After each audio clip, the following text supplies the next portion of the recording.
Hey everybody, Ian Campbell here with Mission Suite. I hope you've all had a great week. Today I'm going to be talking a little bit deeper about personas, a little bit more about personas. In fact, I'm going to focus a little bit on the next step in building personas, which is creating an avatar. This is what I had intended to talk about on Tuesday, but unfortunately the day completely got away from me and I wasn't able to do my video on Tuesday. So figured I'd pick it up here today. So again, hope you all had a great week. It's been a crazy one here on the Mission Suite side of things. Brought on a couple new clients and working through some other things, and all good things, but you know, it makes for some busy days. So anyway, today, like I said, I'm going to talk a little bit about our personas, and specifically about creating avatars for those personas. So last week we kind of introduced the idea of building out personas and actually personas for your marketing campaigns, and then I actually walked you through the process step by step and the questions that I ask about that I tend to ask about what those personas are, right? And so the process that I go through for each persona that I develop. So if I'm, in my case, I'm talking to marketing people, I'm talking to directors of marketing, talking to directors of sales or VPs of sales, and I'm talking to business owners and CEOs. So I have personas for each one of those three characteristics, right? So you should too. But today I want to kind of dive a little bit deeper into how to really create a persona so that it sticks with you, so that you're not just marketing to a general concept, but you're actually focusing your marketing on a person, because the more personalized marketing feels, the more effective that it can be, which is one of the reasons that personalization efforts and personalization of things like email campaigns and whatnot have become so popular in the past 20 years, because personalized information, or things that feel personalized, that oftentimes when you feel like marketing messaging is actually talking to you directly, you're that much more likely to convert, right? And I don't know exactly what the numbers are. I know that the percentages are huge though. It's something like, I don't know, like 40-50% more likely to convert, probably more, if you feel like the messaging is targeted directly to you. So what we do, and what I recommend everybody who's kind of following this guide does, is, you've got your personas, but don't stop there, right? So don't just stop at having the personas where you're saying, okay, I'm talking to my director of marketing, and I need to, and they report to the CEO, or they report to the VP of sales and marketing, and they have a team, 2 or 3 people on their team that report to them. That's not quite enough, right? So you want to go a little bit deeper, because again, you want to develop an emotional connection with the people behind this persona. So that's where this avatar comes into play.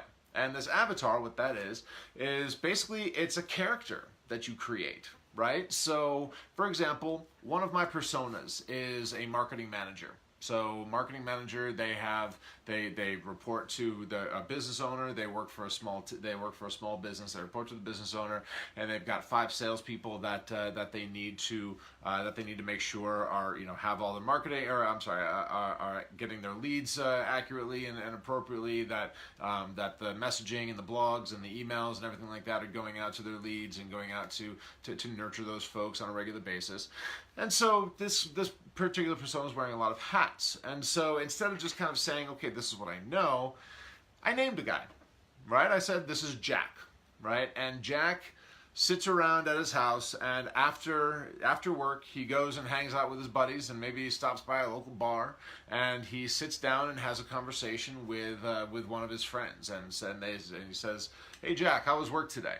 And he said, man, work was tough, and here's why, and this is what I had to do. Right? And so not only did I have to make sure that I got this email out on time, but I got yelled at by one of the sales guys, because he ended up with one of his leads ended up with an email that was actually meant for a different stage of the sales process, but he never updated his stuff. So what am I supposed to do about it, right? And so Jack actually sits down and really commiserates about these things over a drink with his friends after work. right? And then he goes home and he sits down and, you know, kind of veggies out a little bit, and then he goes back to work the next day. And on his ride to work the next day, what he's thinking about is, okay, what do I need to make sure is updated? Who do I need to make sure gets the right, you know, gets the right stuff? And where's John and Susie's and Alan's leads? Where are they in the funnel? And all those different things. So he's constantly thinking about these things.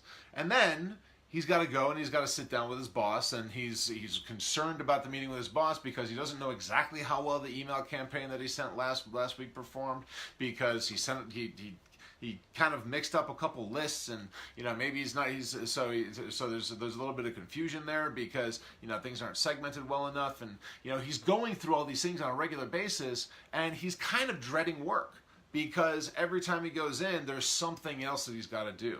And so Mission Suite can help Jack because all these things, you know, because of XYZ, right? And here's the way that Mission Suite can go in and help Jack to make sure that the stages of the sales process are updated, that he's going through and connecting with the salespeople and updating the pipeline on a daily basis to make sure, you know, even if he has to be the one to call the meeting, and you know, all these different things. Jack, now I'm able to talk to Jack specifically with my marketing materials and with my messaging, and whether I'm on Facebook ads or maybe I'm on, you know, maybe it's just website copy or whatever the case might be.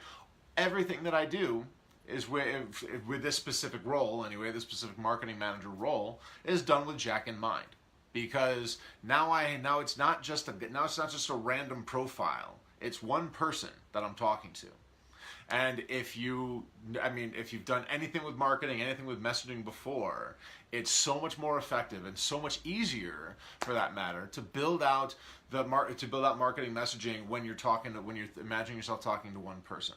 I tell all my clients all the time, because we go through this whole process with some of my clients on excuse me, we go through this process to kind of build these different dynamic emails, and you know, the emails that we can cut up and then make them kind of personalized based on information in the contact record. And you know, I know I've talked about dynamic emails in the past, but so you can kind of go back and take a look at those.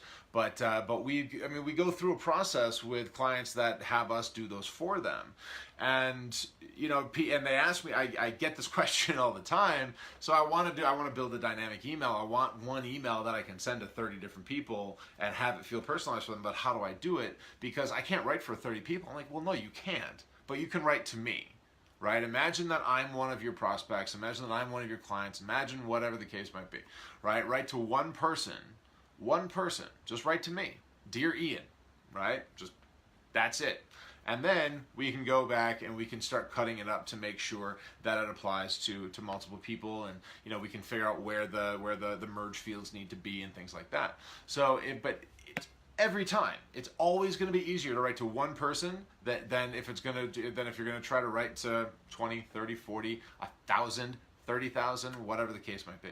So it doesn't matter if you're just doing account-based marketing and really want to get really dialed in, because you may know that Susan Jenkins or whatever is the CEO that you want to talk to, right? And you've got an account-based marketing campaign directed towards her, but frankly, you don't know her well enough to know all of the different things, because you probably haven't actually met her. You probably don't, you know, I mean, you can kind of pick out interests and whatnot from LinkedIn, things like that, but realistically, you don't know her well enough to create messaging directed to her. But if you look at Sharon and kind of have Sharon created as your avatar back here, and she's the CEO, and these are all the things that you know relate well to your product offering, not only are you going to be more effective in writing your messaging, it's going to be easier, but it's also going to help people self-select out of the process, and you're going to waste less money too.